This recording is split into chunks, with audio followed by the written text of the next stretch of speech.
The madness has started. It is time to take a deep dive into all things college basketball. What's next for the Hokies on the hardwood? And who will add their name to the Legends of March? It's all that and more on this edition of the 3304 Sports Tip-Off Show. Hello and welcome from the beautiful Moss Arts Center right here in Blacksburg, Virginia. I'm Robbie Ackerly, joined alongside Riley Klaus. And Riley, we're right in the heart of it here. Late March, it's college basketball season. Yeah, we had day one of the tournament yesterday. So much going on in the big scheme. It's going to be really fun to watch. Yeah, absolutely. A little chalky first day, not too many big seeds going down, but still a fun day of action. You can't really ask for anything more. Yeah, no doubt about it. A lot going on nationally. But let's keep it here in Blacksburg to start by recapping the instant classic Mike Young squad played in Charlotte. Let's go to the Queen City, where the 10-seed Hokies face the 15-seed Golden Bears. Stojakovic, sound familiar?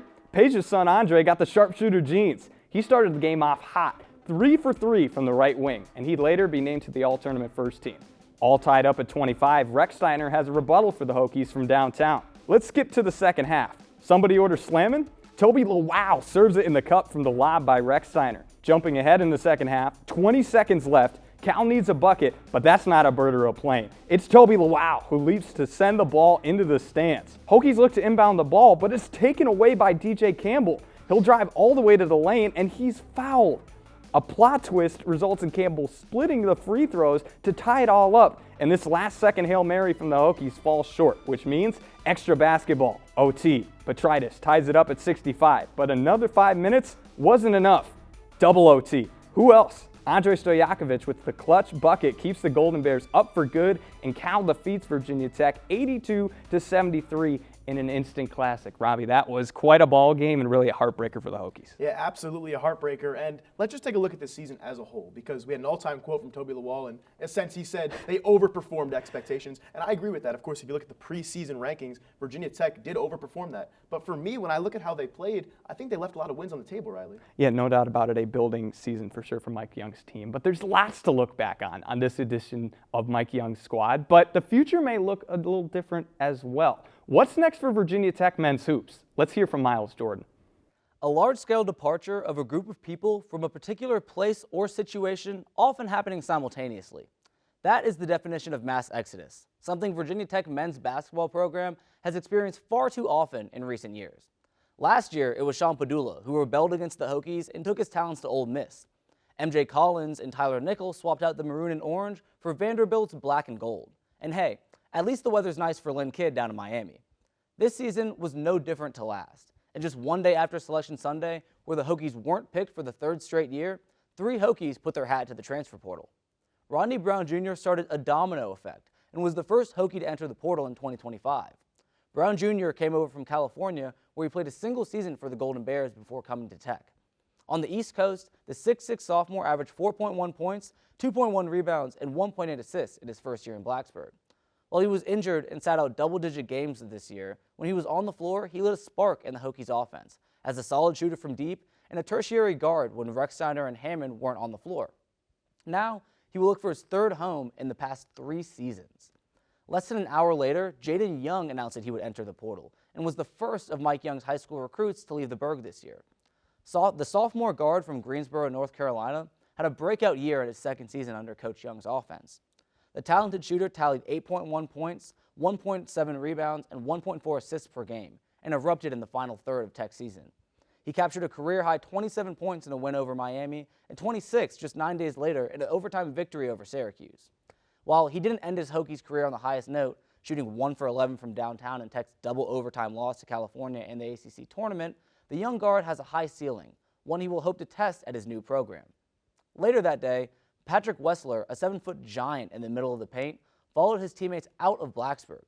Playing behind Elijah Poteet at the 5, Wessler only started a single game in his Hokies career, one where Poteet sat out due to injury. But in his limited minutes on the floor, Wessler found a way to be effective on both offense and defense. The 7-footer averaged 3.9 points, 2.9 rebounds, and shot 62.5% from the field in his 10 minutes per game. But more importantly, his height and his size in the paint forced opponents to make awkward adjustments on their drives and put the ball higher on the glass when looking for layups. While adjusted shots don't show up on the stat sheet, Wessler's impact at the big man position, paired with Poteet's ending his college eligibility, puts, should I say, a 7-foot hole in the middle of the Hokies program. 2 days later, on Wednesday, after the Hokies fans had a chance to catch their breath, sophomore guard Brandon Rechsteiner jumped into the portal. The 6'1 sophomore was arguably the most consistent starter for the Hokies in 2024 and was a part of the first 15 times. But the numbers he recorded while he was on the floor were not enough for Mike Young to keep him in the opening rotation, as he tallied just 7 points, 2.8 assists, and a rebound per game while shooting 36.5% from the field. Yet, unlike Young, he ended his career with the Hokies on a high note, tying his season-high 19 points in the ACC tournament versus Cal and buried Tech's sole three-pointers in that contest. With Young and Rechsteiner gone at the guard position, this leaves space for freshman Ben Hammond to slide into a permanent starting role in 2025. And while the portal has hurt Tech in the past, Coach Young and company will have to use its kryptonite to its advantage and lock in a few more players to fill the missing pieces in the Hokie squad. After Temple transfer Hyser Miller was removed from the team before the 2024 season due to his involvement in a gambling scandal, Tech entered the season with just 14 players on its roster. Now, after Poteet and Ben Burnham age out of eligibility and Brown Jr., Wessler, and Rechsteiner hit the portal, the Hokies only have 8 official men on their roster, and that's if no one else decides to transfer. As of right now, it seems crucial for the Hokies to retain junior forward Toby Luau, sophomore guard Jaden Shute, freshman guard Tyler Johnson, and his counterpart Hammond, the first-year ball handler. After a rebuilding season, the Hokies will need to rebuild again if they want a chance to compete in the ACC next season. Riley, Robbie, back to you guys. Thanks, Miles. While the men's team's season is over, the women's team is still playing postseason basketball, Robbie. Yeah, absolutely, Riley. It was a win yesterday in the WBIT, but let's flash back to Greensboro, North Carolina, where the March Madness dreams this Virginia Tech women's team had were dashed. Another edition of the Tecmo Bowl, this time women's basketball down in Greensboro, North Carolina. 4-0 Hokies with 7:30 to play in the first, and a deep triple from the Yellow Jackets cuts the lead to just 1. Later in the first quarter, 9-8 Jackets, and they keep stinging. Danny Carnegie contested 3, bang, and it's 12-8 Georgia Tech. 3.6 seconds now to go in quarter 1, and Cale Peterson, a buzzer beater, puts this game within 1. It was a close one, back and forth all game long. Late second quarter now, 30-27 Stingers, and Matilda Eck hits nothing but nylon to level things once again at 30. And now we go to the last few seconds, and Georgia Tech's down 2. A floater makes things even at the half. Flash forward to under 5 minutes to go in the third quarter, and it's Carnegie the dish. The lay by Cara Dunn puts Georgia Tech up by 5, and from here, the Yellow Jackets remain firmly in the driver's seat. Fourth quarter, good defense by Mishaw, but a better effort by Kayla Blackshear, 57-48. Same score here, under 5 to go. Cara Dunn uncoils a 3, puts Georgia Tech up 12, and they went on to close things out. Not only did they send the Hokies home from Greensboro empty-handed, they dashed their dreams. They stopped the beat. Virginia Tech does not go dancing, Riley. Right, they did not, and because of that, they end up playing in the WBIT with the #1 overall seed. They were able to get a win earlier this week against NCA&T, which they looked really good. Next up, Texas Tech, but they certainly looked like they needed that momentum and really a motivation to play well. Yeah, absolutely. It was a 61-45 victory for Virginia Tech. And let's talk about some standout performances. How about Lonnie White? 18 points and cleaning the glass with 7 rebounds. She was unstoppable, it seemed. Yeah, that was a really strong performance from her, as well as you get double figures off the bench from Mackenzie Nelson, a couple of kind of background characters, if you will, throughout the season, really stepping up, and that's what's really March is made for, is seeing those players step into a bigger role. Yeah, absolutely. And while the Hokies are still playing in the WBIT, there's a whole lot that's already happened in the big dance. Who's staying alive like the Bee Gees, and what moments are bound to make this year's yearbook? Thomas Hallett's got a recap of day 1 of the men's March Madness tournament. Thomas? One day, 32 teams, 16 games. The madness has just begun here in March as the NCAA tournament is finally underway. Yesterday, 16 teams punched their tickets to the second round. We start in Lexington. The 9 seed Creighton takes on the 8 seed Louisville. The Cardinals practically playing a home game, but Creighton shot them out of the gym and couldn't miss if they tried.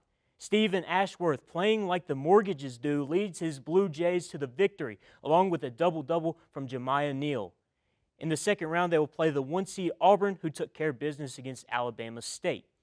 Now, the first half of the day was fairly chalk, not many upsets or really close games.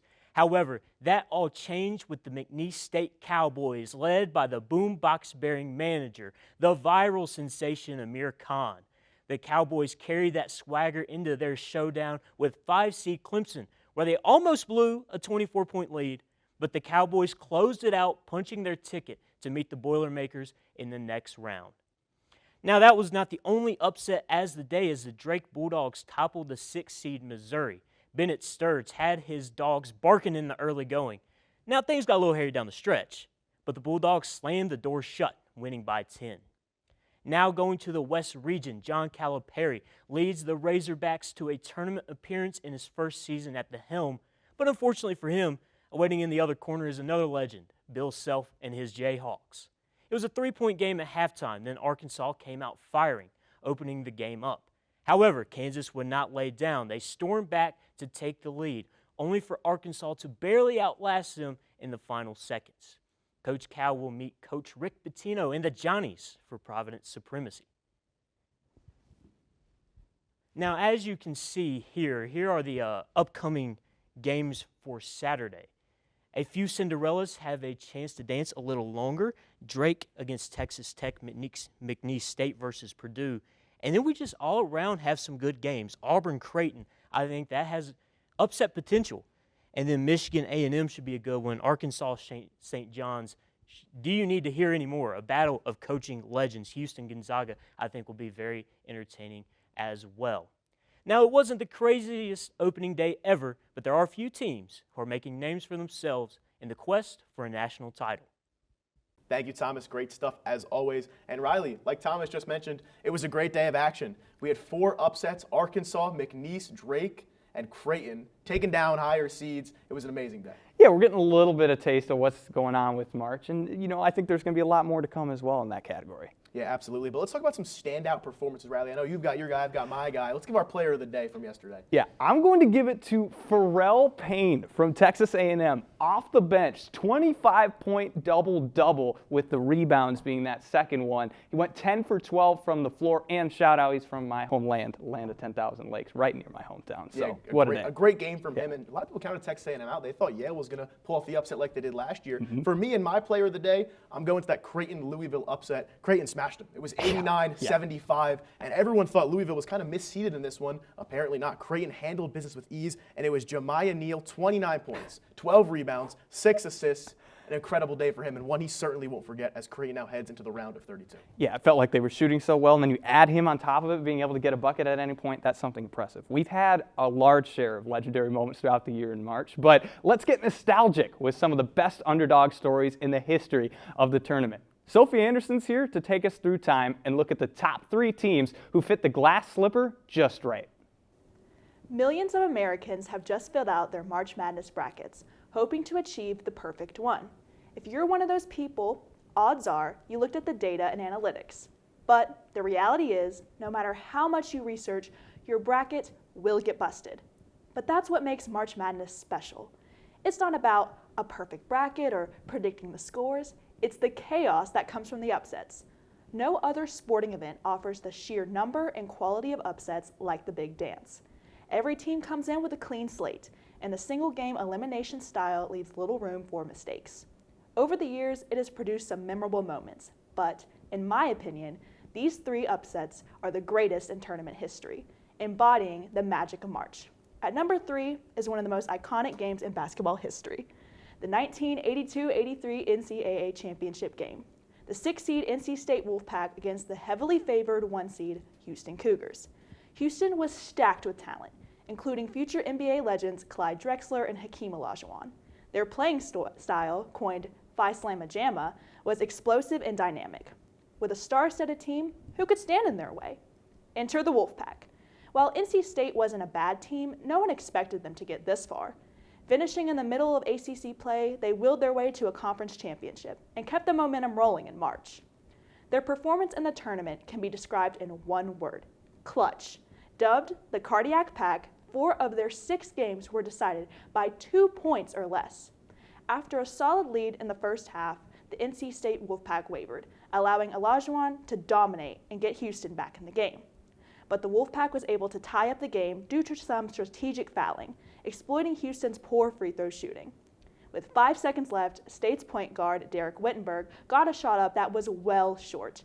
However, center Lorenzo Charles saved the day, grabbing and slamming it through the hoop with 2 seconds left, giving the Pack the lead and the national championship. Forever immortalized by NC State coach Jim Valvano's iconic celebration, this game will remain one of the greatest upsets ever. At number 2 is perhaps the greatest underdog story of the tournament, the 1985 National Championship game, where the 8-seed Villanova Wildcats took on the 1-seed Georgetown Hoyas. Much like Houston, Georgetown was a Goliath in college basketball. The Hoyas came into the 84-85 season as the defending national champs, and it looked like a repeat was inevitable. Led by All-American and future NBA Hall of Famer Patrick Ewing, they cruised to the tournament and awaited Villanova, a team they had already beaten twice in the regular season. But Villanova wasn't intimidated. They were battle-tested in the tournament, having already knocked off some big-name opponents, 1-seed Michigan and 2-seeds North Carolina and Memphis, to name a few. The final was back and forth, with Villanova holding a 1-point lead at the half. The Hoyas played great defense, and with Ewing leading the offense, it seemed as though Georgetown would prevail.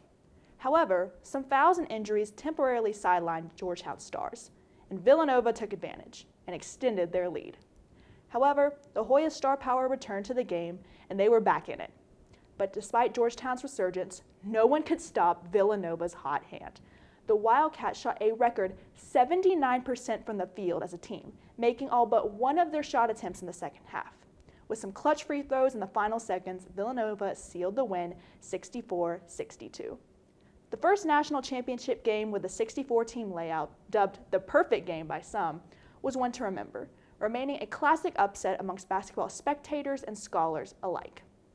Now, while the previous two games have been impressive, this next one takes the cake. The number one pick isn't a championship, but a first-round shocker. We jump to 2018, when the University of Maryland Baltimore County Retrievers did the unthinkable. They became the first 16 seed to defeat a 1 seed in NCAA tournament history, dominating the Virginia Cavaliers 74-54. Now, Virginia was the number 1 overall seed of the tournament, going 31-2 in the regular season with only one conference loss, which was at the hands of the Hokies. Despite losing star player DeAndre Hunter to a season-ending injury, this squad was packed with talent. Now, on paper, UMBC didn't stand a chance. They were just happy to be there. They won the American East Championship game in a dramatic last-second fashion to get an automatic bid to March Madness, only their second in program history. They had nothing to lose, and they played like it. The first half was neck and neck, 21 all. I'm sure most people were impressed that UMBC was even hanging in there, but the best was yet to come. In the second half, the Retrievers dominated. They went on several scoring runs to take the game. Shooting 54% from the field and 50% from three, UMBC would not let up. Virginia got within 12, but shot poorly, only 41% from the field and 18% from three. The Cavaliers couldn't come up with the points, and it wasn't even close. The UMBC Retrievers were victorious. This game had everything: intense defense, great shooting, Virginia losing. Most importantly, though, it contributed to the magic that is March, proving that no matter the odds, anything can happen, which is why this is the greatest upset in March Madness history. March Madness continues and will continue to deliver unpredictable moments that no other sport or event can match. Year after year, underdogs rise, giants fall, and history is made right before our eyes. So, as the tournament unfolds, don't watch just for the bracket wins, watch for the magic, the upsets, because as we've seen with these 3 games, at the big dance, anything can happen. Guys. Awesome stuff, Sophie. Well, let's take a look at the big picture. Who do you have winning the whole thing on the men's side, Robbie? Riley, I think there's only one team, and to me it's pretty obvious. They come into this tournament on the highest of highs, the SEC Championship. It's the Florida Gators. I don't want to talk about the SEC Championship game. I want to talk about the game before that. Florida 104, Alabama 82, an emphatic victory over a very good Alabama Crimson Tide team. I think the Florida Gators, straight from Gainesville, from the swamp, go all the way, ride this momentum into the Alamo Dome, and they cuts the nets down at the end of March. Wow. Well, there's no doubt they definitely might be the hottest team in the country right now. But let me take it back to the ACC. I've got the Duke Blue Devils. I think that they showed in the ACC tournament that even without Cooper Flagg, they could make some, noise really and everything, especially with the performance of Con Knipple. And I think they're going to keep it going in this tournament. So with John Shire's squad, I think they keep it going. But how about on the women's side? Who do you like there? Riley, I think this is a more lock than the men's tournament from my side of things because people forget there was a women's college basketball player more talked about than Caitlin Clark before some injuries and a string of bad luck in the tournament kind of kept her at bay and let Caitlin Clark's hype train rise and rise to the popularity that it did. That's Paige Buckers. Yeah. I mean, Paige Buckets are nicknamed for a reason.